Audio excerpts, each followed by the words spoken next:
Bonsoir à toutes et à tous et bienvenue dans cette nouvelle édition du journal. Merci de votre fidélité. Il est 19 h. Voici les titres de ce mercredi 23 juillet.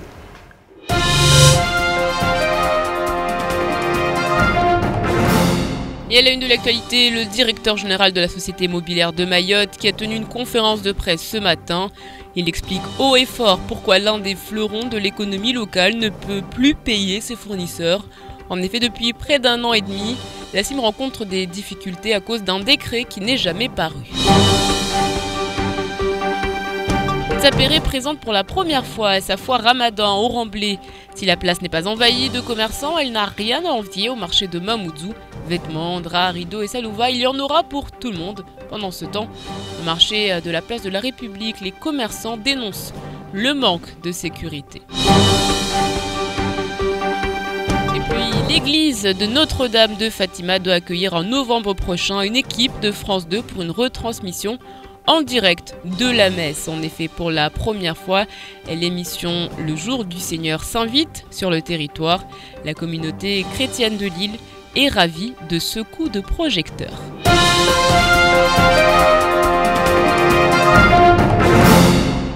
Et comme tous les mercredis, on commence avec ce chiffre livré par l'Agence régionale santé, 500. Ainsi, depuis le début de l'année, 500 personnes ont été touchées par le virus de la dengue. 8 nouveaux cas recensés cette semaine. La circulation virale semble se maintenir avec 3 nouveaux cas à Mamoudzou, 2 nouveaux cas à l'abattoir, ce qui suggère la poursuite de la circulation virale en petite terre. Des cas isolés à Kongou, Dzoumonier et Dembéni ont été recensés. Face à ce constat, les équipes de l'ARS poursuivent leurs efforts de lutte à travers le maintien de la lutte antivectorielle. Et justement, on en vient au coup de gueule du jour. Les agents du service antivectoriel de l'ARS sont en colère et pour cause, la direction n'a pas anticipé leur paye pour leur donner assez de temps afin de préparer l'Aïd el-Fitr. Ils espéraient toucher leur salaire vers le 25 juillet. Reportage de Shakila Issouf et Leslie Vimonet. En ce mois saint, les agents chargés de la lutte antivectorielle en prennent un gros coup sur leur morale. Leur salaire ne sera pas versé à temps pour qu'ils puissent faire plaisir à leur famille et surtout préparer leur maison pour recevoir leur entourage. Une situation qui aurait pu être évitée, dénonce le délégué syndical du personnel.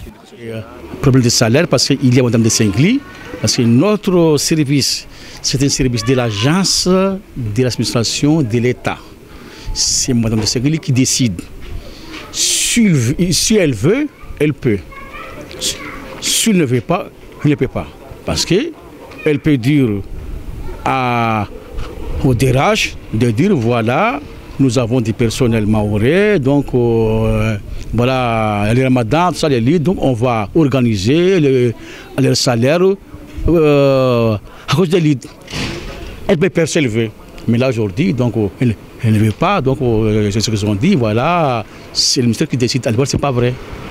Donc voilà, nous aujourd'hui on souffre parce qu'il n'y a pas de salaire d'élite.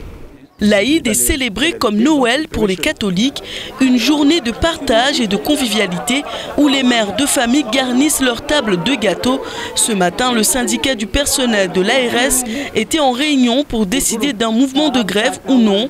À l'issue de cette réunion, il est clair pour ces salariés qu'une grève ne changerait rien puisque les virements ont été programmés pour le 29 juillet. Pour les agents chargés de la lutte antivectorielle, l'Aïd el-Fitr 2014 ne s'annonce pas dans de bonnes conditions, à espérer que la solidarité de leur entourage et l'amour qu'incarnera cette fête leur feront oublier leur situation, Inch'Allah. Et le marché de l'Aïd, situé place de la République, a ouvert ses portes il y a de cela quelques jours. Il séduit énormément de monde.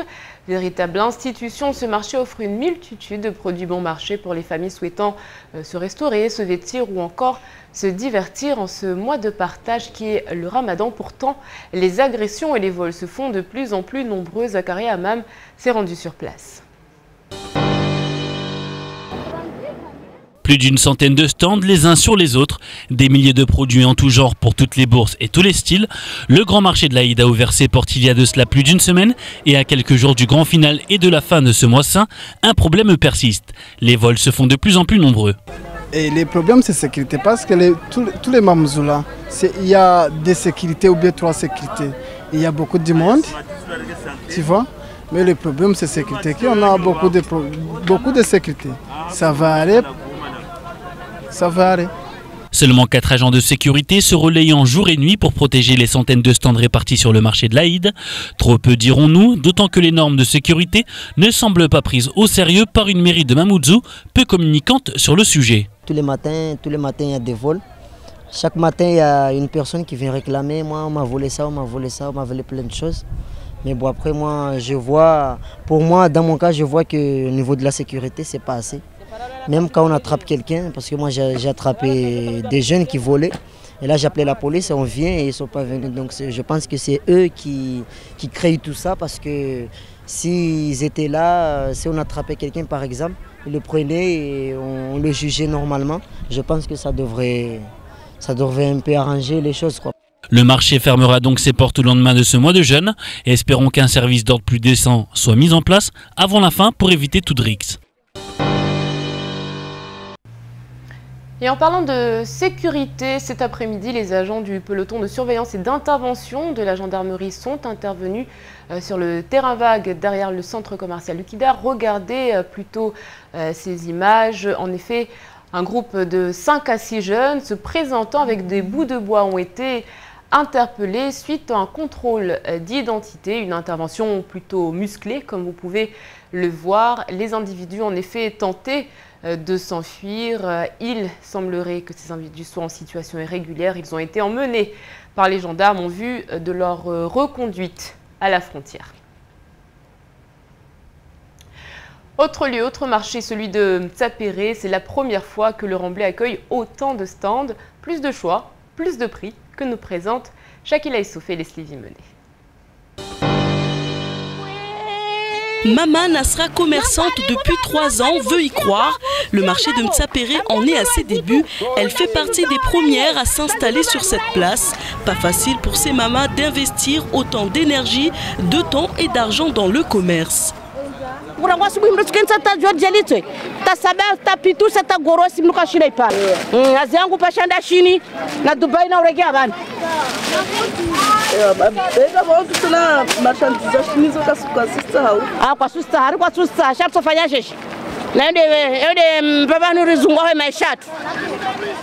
Pour vendre ces produits, il ne faut pas avoir sa langue dans la poche et parfois savoir faire de l'animation pour attirer la clientèle.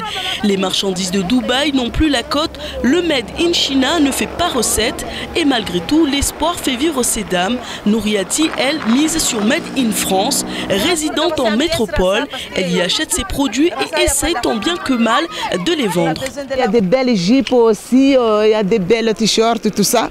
Et j'aimerais bien que vous venez voir tout ça. C'est magnifique. Hein? Ça, c'est les marques françaises. Hein? Ça, c'est pas de Dubaï, Turquie, je ne sais pas où. Ça, c'est la France. Ça, j'ai commandé à la France. Hein? Venez vite. Hein? Si, qu'est-ce qu'ils disent du stand? Alors, c'est très joli, c'est magnifique, tout ça, mais on n'est pas encore payé. Alors, ils vont venir la semaine prochaine, ils disaient comme ça, mais bon. On peut attendre jusqu'à la semaine prochaine. Comment vendre les vêtements lorsqu'il y a autant de commerçantes? La question se pose. À quelques jours de l'Aïd, les stands, eux, se veulent attractifs et vendeurs. Dans l'actualité également, ce mouvement de colère du côté de Longoni. En effet, suite au récent incident survenu au port de Longoni, les 213 dockers avaient fait blocus afin de manifester leurs craintes et leur mécontentement. Des négociations ont eu lieu ce matin. Le travail a repris dans la foulée, mais la reprise est bien fragile tant les revendications sont nombreuses. Pauline Truffaut. Les dockers de la Smart réclament du changement. Dimanche déjà, un premier débrayage avait débuté, mais très vite, les dockers avaient repris le travail. Hier, la grève s'est reformée avec cette fois 3 revendications claires. Quelles sont ces revendications? La première concerne la mise en place d'une prime de risque. 2 options étaient alors discutées. Un versement de 30 € par jour et par employé, soit l'équivalent de 900 € de prime. L'autre option propose une hausse de la masse salariale de 191 700 €, soit plus de 2 millions d'euros en plus par an. L'effort devrait donc être considérable. Pour la seconde revendication, les dockers demandent une prise en charge par la SMART des indemnités de la sécurité sociale en cas de maladie ou d'accident du travail.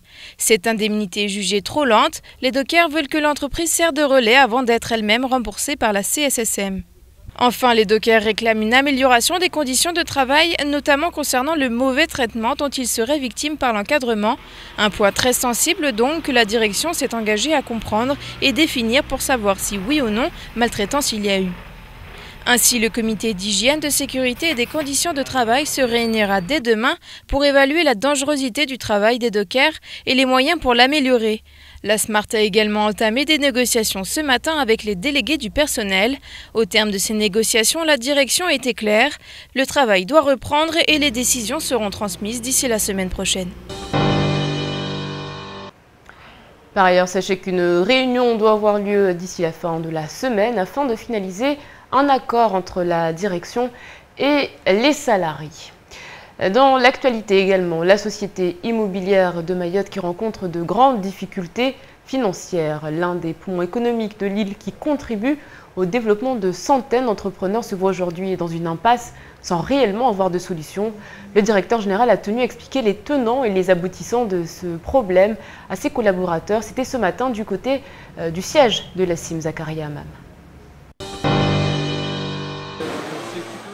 L'histoire de la CIM a été marquée par une période de fort développement entre sa création et la fin des années 90, avec la construction de milliers de CACIM et de plusieurs centaines de logements locatifs à travers Mayotte.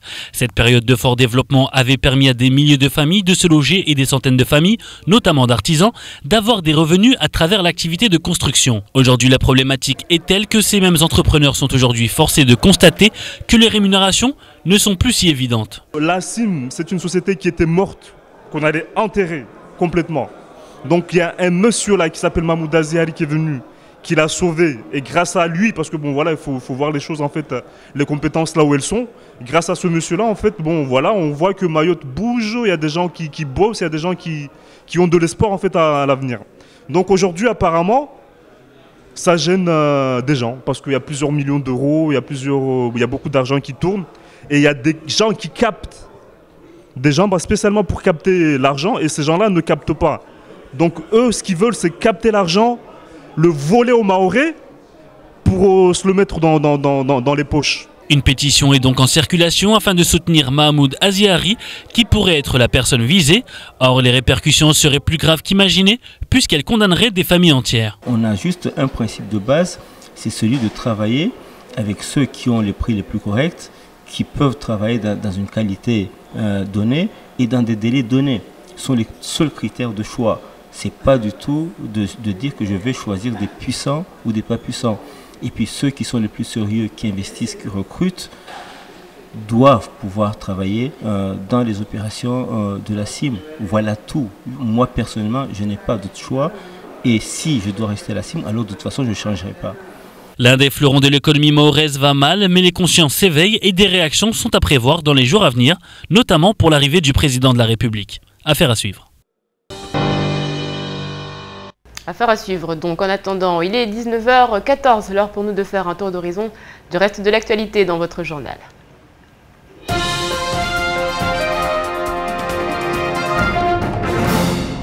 À J-3 du voyage de François Hollande à Mayotte, les candidats aux doléances se font de plus en plus nombreux.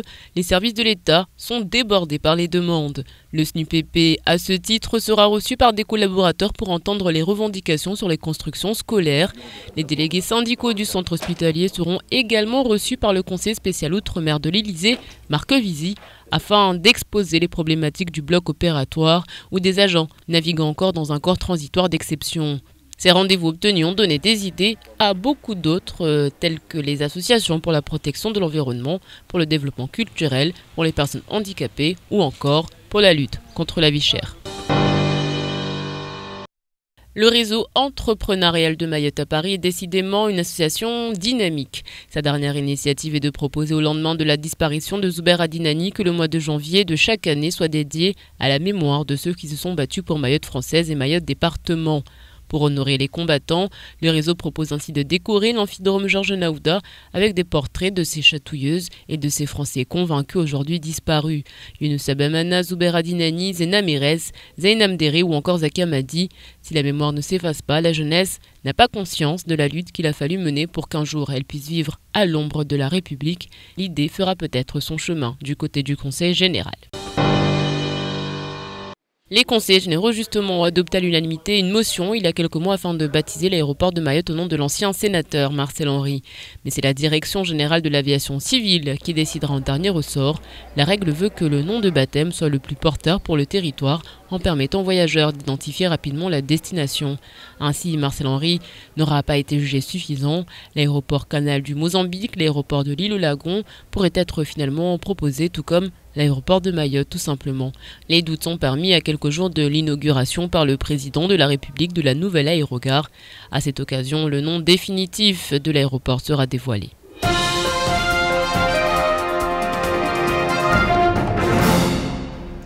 À Mayotte, il y a près de 4000 personnes de confession catholique. Tous les dimanches, catholiques mais également protestants se retrouvent à l'église Notre-Dame de Fatima pour la messe. Et pour la première fois, en novembre, cette messe sera retransmise en direct sur France 2 grâce à l'émission Le Jour du Seigneur. Pauline Truffaut. Le Jour du Seigneur fait sa première apparition sur les écrans en octobre 1949. Elle est aujourd'hui la plus vieille émission de toute la télévision française et réunit des centaines de milliers de fidèles pour 2 heures de programme. Moi, je trouve que c'est une bonne chose parce que tout le monde vit qu'à Mayotte. À Mayotte, Mayotte est rempli de croyants musulmans. Et quand ça passe comme ça à la télé, là, ça montre qu'il y a aussi des chrétiens qui ne sont pas musulmans. Cette année, la messe partie essentielle de l'émission sera tournée en direct de l'église Notre-Dame de Fatima à Mamoudzou. Pour la communauté chrétienne de Mayotte, c'est une véritable aubaine de faire connaître une autre partie de la culture religieuse mahoraise à majorité musulmane. C'est également une fierté pour l'église d'accueillir cette émission historique. Disons, oui, ça sera un grand jour pour toute la communauté chrétienne. Être vu non seulement dans toute la métropole, mais aussi dans les autres départements d'outre-mer, etc. C'est quelque chose. Ce serait aussi l'occasion de pouvoir témoigner d'ici, de notre foi, de notre présence ici à Mayotte. Une première équipe de reconnaissance est déjà venue repérer les lieux le mois dernier. Quant à la retransmission, elle est prévue pour le mois de novembre. D'ici là, l'église de Notre-Dame de Fatima promet une belle cérémonie.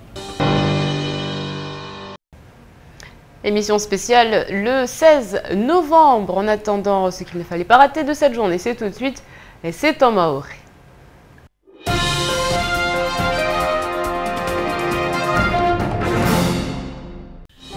Mazatiani namaha la simu kwamba aliyo de mengoni na mengoni ya majumba kwamba ya shali hao na wahai maore hususani harmwa zinyumba za la simu rangua katu kwamba rabu wa mato raparamba ljumbalini kweli lendresa mbedi maore harmwa makaz mana zinyumba za la simu wakatu kwamba zingia watu walishi zinyumba za toto watu walishi zinyumba za ukamba za kufanywa hali za dongona za ngina wanadamu wajua makazi ya ngina leo la simu jitahadi kwamba tiani rangua katu ranguma halfu tusinumia watusini kwamba Rombi leo wafanye siasa yao hubua mato leo wa maore harma makazi ya shustarabu safketi yani taupara unumwa hatena raha amba kula lera nekala simu itaende mbeli uparamba swa vavanu katamba vutu wa ufure swa au parabanu amba leo watu kasusaidia dijumbalini ura lazima lisaidia wakatunu pia sikuzini pia lenrao bani isrongoleshe ha amba sabu wanyawe na ulataji atama edoma na wasiasa watutune maza rekan mwambiani mfumulo wabira amba wao waja une wakangi hama barua komba waka abele ya swafi de persi hujuza wanu wa serikali ya dola ya madomana amba sabu leo vutolo mfano ta dekretiani mfano amba la simu au maore itengwa na la simu leo de ilumhimu hebe kamba menguni na wanu wakona siasa ya waha ya makazi ya wakazi ukamba kawachindi mfano au na waukamba leo wachinda waluo na mwana nafasi wamba wachinda waishi mfano hauzuri basi wachipara amba la simu tauni leo ka usaidi watongo toka uyotuvu wengine hao mkinishia watotaha humtombole ya sha leo de ushefu alio harma aljumbali leo mamutazari ukamba watu wengi banu watoto hawa amba waende mkini kashinda leo sababu watu kasijua chunguza lala nyuma na vani sijua amba badameso kamba François Hollande tuasili hunumaure bani lazima watu wahime wamjuze tena rahamba sababu lini del jumba kamba la kamengoni na jumba la kalbakia amba lindesa umbedi leo ya makazi ya maure na hikaka labitwa na ikawa tukafanya tungo toka vyoti basi babu maji ya vuru. Urikula mwezi wa Ramadhani sijua watu wahikabili harmwa likumila handra sujua rongwe jauleni mata wanadamu wandrisa wan mabahazazu hususwani hutia mwafile zao watahu wa enyese zbido zao kula mtu na yahe kalite hakalite risijua mba wawengi wajipara mba kawaspara ziplasi kamba zoze za hentua waka na huza wengine hao wajipara mba waka bazaribe huserana na mashaka maundo ahu para plasi kamba yu ya hali atamtua pare plasi ashinde ahuze mwana biashara safike wengine hao unumwa hawa wagauza amba wakubali leo wandede harmwa iramble ya mtapere ukaomba wengine hao leo watiaz mwavuleza wajau wabua ya ubazari amba tipaspo ya ushuka momoju bemtu ukaomba mfano alawa liju mtu alaha suilini alawa harhari ya maure mfano aishuka mtapere asumata suna imwavule ikaomba yu mtasiwona rankuwa hidunga lpare ikaomba labira baharini usona zimwavule ya ifuari ya fanyishia mtapere mama nasira mfano unu rangu mahamira rukaomba alo harmwa ubahazazi waiwaja unele wa aseleza amba kweli tinya waiwekamba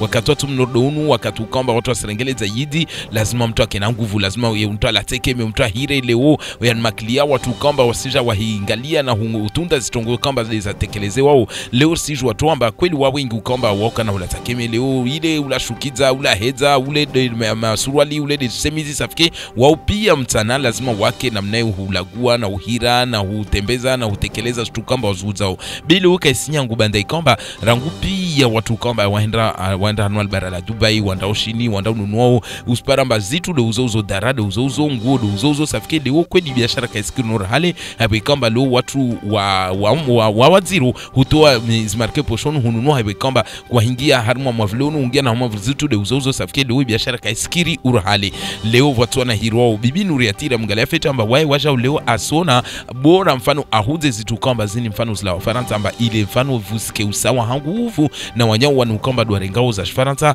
au za samahani za Dubai au za Sishini safike wae bibi Nuriati wayasona bora amba mkinishia labda aitekeleza wanatungu kamba wazuri dara una zangina kamba zila Faransa mkinishia biashara itokiri banta itumu ikome au banta yidi wasili mkinishia tunda pare mwana posho tu harma stu kamba asizuta.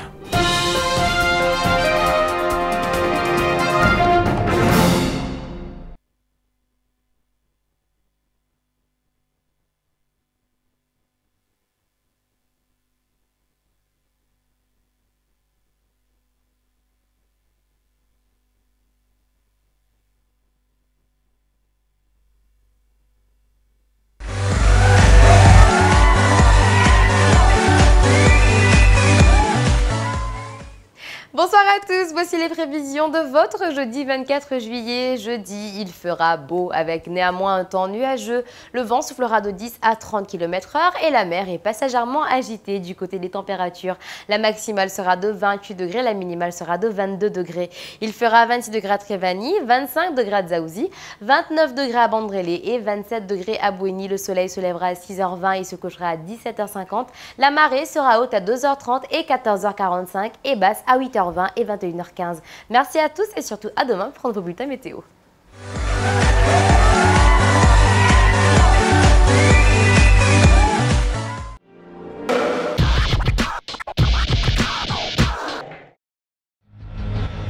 À 10 000 km de l'Hexagone, le 101e département français vous ouvre ses portes.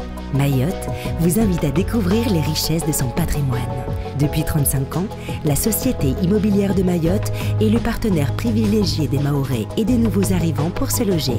Maisons individuelles, habitats collectifs ou semi-collectifs, la CIM vous ouvre son catalogue de 1600 logements et s'adapte à toutes vos envies et vos idées déco. Les maisons sont très jolies, avec des beaux espaces verts, un beau cadre. On est bien ici. Pour répondre au mieux aux attentes des locataires, la CIM les accompagne, les conseille et les assiste. Tout le personnel de la CIM est à votre disposition.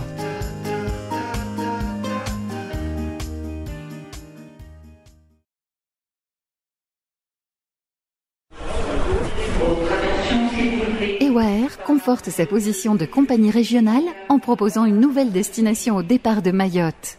En plus de Nosibé, Majinga, Anjouan, Moroni, Pimba et Dar es Salaam, découvrez à compter du 29 juillet prochain la nouvelle destination Ewaer.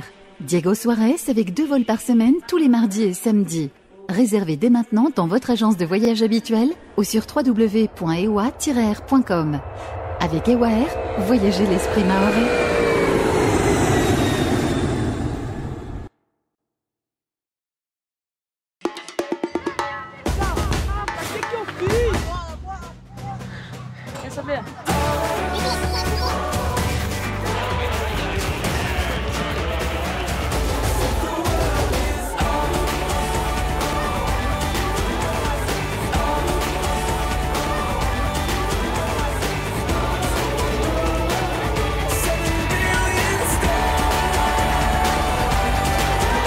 Rafraîchissez-vous avec les bouteilles de Coca 1 litre en verre pour tenter de gagner des lots sous le bouchon. Du 1er juin au 31 juillet. Tu captes rien, tes limites, tu te lâches trop, c'est quoi ce numéro? Je suis fraîche et nos limites, t'écoutes comme ça sonne avec mon smartphone. En mode. Avec ta carte ON, tes SMS sont illimités vers tous les mobiles Mayotte et Réunion dès midi en semaine. Et le week-end, c'est 24 heures sur 24. Et profite de 10 mégas d'internet offerts par rechargement. Ça, c'est ON. By Only. A2 au 61 62. Rejoins-les en envoyant par SMS A2 au 61 62. C'est simple, rapide et discret. N'attends plus. Envoie A2 au 61 62. Une belle rencontre t'attend. A2 au 61 62. Vous êtes célibataire et cherchez le grand amour? Envoyez RANK au 61 62 et faites de nouvelles rencontres. C'est très simple. Envoyez RANK au 61 62 pour contacter et être contacté par des célibataires à tout instant. RANK au 61 62. Envie d'une nouvelle voiture? Envoie Berline au 80 90 et tente ta chance pour gagner une caisse. Une voiture neuve bientôt en bas de chez toi? Envoie vite Berline au 80 90. Berline au 80 90.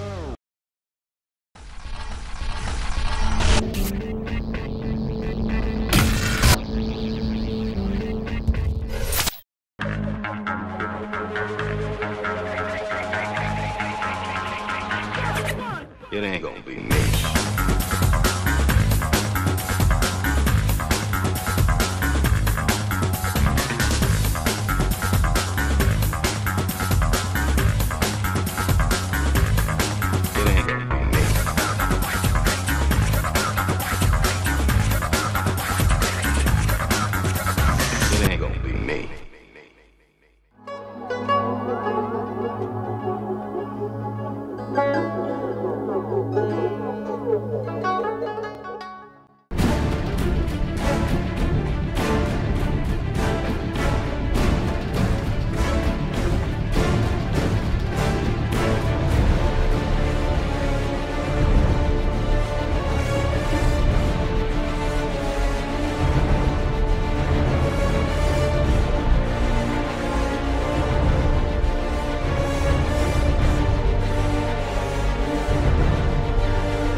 Bonjour à toutes et à tous, bienvenue sur KTV Kwezi FM, le 106.9 pour un temps de parole consacré à Daniel Zaïdani. Le président du Conseil Général est arrivé hier sur l'île. Monsieur le Président, bonjour. Bonjour. Merci d'être avec nous, vous êtes en direct sur Kwezi FM et pour KTV ce soir. Dure semaine hein, pour un président du Conseil Général et d'une manière générale, j'allais dire, dure semaine quand on est un homme politique. Bah écoutez, effectivement, des décès comme ça successifs de personnalités politiques importantes, c'est dur. C'est dur parce que ça montre déjà la fragilité de l'homme. Et puis, en même temps, c'est agréable de voir qu'il y a quand même aussi une vraie reconnaissance derrière le travail effectué. Notre ami Maoulida Soula qui nous a quittés il y a 2 jours, effectivement ça a été une grande surprise pour tout le monde. Bon, effectivement, on savait déjà malade, depuis un certain nombre de mois qu'il avait une maladie assez un peu grave, mais il allait quand même beaucoup mieux. Et puis on voyait aussi qu'il était revenu sur la scène politique puisqu'il s'était présenté à Dembéni. Cela montre encore une fois la détermination d'un certain nombre d'élus face à la maladie, et que finalement la politique a aussi une énergie pour nous les politiciens, parce que finalement on pourrait penser que lorsqu'on est confronté à une maladie grave, on pourrait rester à la maison auprès des siens, etc. Mais c'est vrai que la politique, c'est aussi une drogue quelque part. Et lorsqu'on aime la politique, eh ben, on donne tout ce qu'on a. Et c'est ce qu'on retient effectivement de la carrière de Maoulida Soula. Ça use la politique, Président? On y laisse la santé? Oui, forcément, puisque on consacre beaucoup de notre temps au travail, au déplacement, etc. Et c'est vrai qu'on n'est pas non plus dans le culte du corps. Et on ne prend pas suffisamment soin de son corps. Et c'est vrai que ça nous rappelle encore une fois qu'on est fragile, qu'on est certes des machines qui fonctionnent plutôt bien, mais qu'il faut entretenir. Et pour ça, il faut aussi s'assurer que tout va bien. Donc moi, je dirais que je conseillerais vraiment à tout le monde de passer un bilan de santé régulièrement. Et puis voilà, vous savez, en plus, on a eu par exemple le secrétaire général de la mairie de Mamoudzou qui est actuellement sur la Réunion en train de se soigner. Donc on voit bien que finalement que tout ça c'est une tranche de génération relativement jeune et qui finalement peuvent se retrouver du jour au lendemain dans une situation très difficile. La disparition de Zouber Adinani sur le plan politique, c'est un manque important pour le MDM et tout ce que ça représente, MPM à l'époque, tout ce que ça représente? Je pense que unanimement tout le monde est conscient aujourd'hui que là encore une fois, nous venons de perdre une bibliothèque, un patrimoine, une histoire de Mayotte est en train de se perdre, puisqu'effectivement ce sont les artisans de la départementalisation, il fait partie de ceux qui étaient là au premier jour, qui se sont battus, qui ont contribué et qui ont conduit à ce que Mayotte aujourd'hui soit un département à part entière, soit une région ultra-périphérique, qu'on ait un conseil général. Et puis je rappelle que Zouber Adinani, qui était maire de Tsingoni pendant plusieurs années, il était également président du SMIAM, donc c'est lui qui a construit toutes les écoles de Mayotte que nous avons aujourd'hui. C'est grâce à lui que nous avons donc des Mahorais qui sont scolarisés, qui sont en capacité aujourd'hui de pouvoir d'être autonomes. Donc pour nous, c'est un bâtisseur, c'est quelqu'un qui a construit Mayotte, et ça forcément c'est ce qui restera de son travail. Et comme je le disais hier sur vos ondes, c'est des sacrifices importants qui sont réalisés pour Mayotte, puisque certes il avait un nombre d'enfants important, mais il n'a pas pu se consacrer dans le cadre de sa jeunesse, se consacrer à eux. C'est plutôt ces dernières années qu'il était plutôt auprès des siens, plutôt auprès de ses petits-enfants. Un peu comme Damana, hein. Tout à fait. C'est un peu le même parcours. Hein. Exactement, de toute façon c'est la même génération, génération à quelques années près, mais je dirais que c'est des gens qui ont toujours mis en avant Mayotte. C'est des gens qui ont sacrifié leur vie pour Mayotte. C'est ce qui reste. Hein. Quand vous avez 10 000 à 15 000 personnes qui se déplacent, ce n'est pas anodin, c'est tout simplement parce que pour ce dernier voyage, il voulait honorer sa mémoire et aussi faire comprendre aussi auprès de sa famille que tout ce temps qu'il a consacré pour Mayotte, les Mahorais en sont parfaitement conscients et en sont très reconnaissants. Adrien Giraud a déclaré sur nos antennes hier, c'était pas en direct, c'était enregistré de la veille, puisqu'il était à Paris. Hein. Il est arrivé hier aussi. Oui, mais nous on l'avait eu la veille à Paris, où il a déclaré cette phrase de fin qui a résonné ici à Kwezi et sur les ondes, où il s'est adressé à la jeunesse, à ces jeunes politiciens, probablement dont vous faites partie. Il a dit, si nos jeunes élus ne font pas ce qu'il faut, c'est tout l'édifice, tout ce qu'on a construit qui va s'écrouler. Est-ce que cette phrase, pour vous, a a le sens qu'elle doit avoir? Ben, vous savez, moi déjà, dans un premier temps, je dirais que nous avons encore beaucoup à prendre de cette génération d'élus. Et qui s'en va, et qui nous quitte. Il n'en reste pas beaucoup. Je pense que chacun d'entre nous devrait prendre le temps d'échanger afin de retenir cette expérience qu'ils ont pu cumuler pendant ces décennies politiques. Mais c'est vrai qu'aujourd'hui, nous sommes d'une certaine manière à la croisée de chemin, puisqu'on voit bien qu'on est à la limite d'un quelque chose, d'une poudrière. Nous avons des problématiques très importantes sur le territoire. Des décisions doivent être prises. Il y a aussi un rapport, une attitude que les élus mahorais doivent avoir avec Paris, parce que là aussi, on est conscient quotidiennement que nous n'avons pas forcément tout ce que nous souhaitons pour mieux faire avancer les choses, mais ça nécessite réellement un travail et des prises de décision, et on voit bien que finalement l'histoire de Mayotte n'a pas tenu sur grand chose.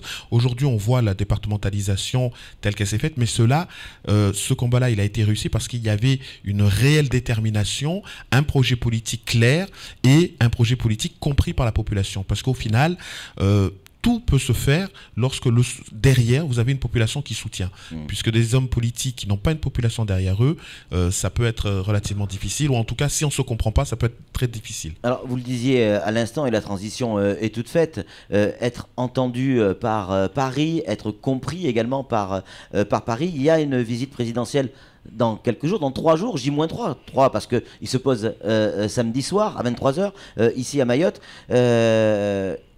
Est-ce que, comme la population mahoraise, vous attendez beaucoup du président de la République? Alors, déjà, dans un premier temps... C'est pas une question piège. Non, mais bien sûr. Mais moi, vous savez, je réponds très franchement. Déjà, dans un premier temps, je tiens à saluer vraiment cette visite présidentielle sur Mayotte, parce que je crois que cela a été important. Je salue également la durée de cette visite, parce que je crois que ce sera vraiment la première fois qu'on aura un président qui restera aussi longtemps sur le territoire. Mais au-delà de tout ça, je pense vraiment que ce sont plutôt les problématiques sur lesquelles nous attendons le président.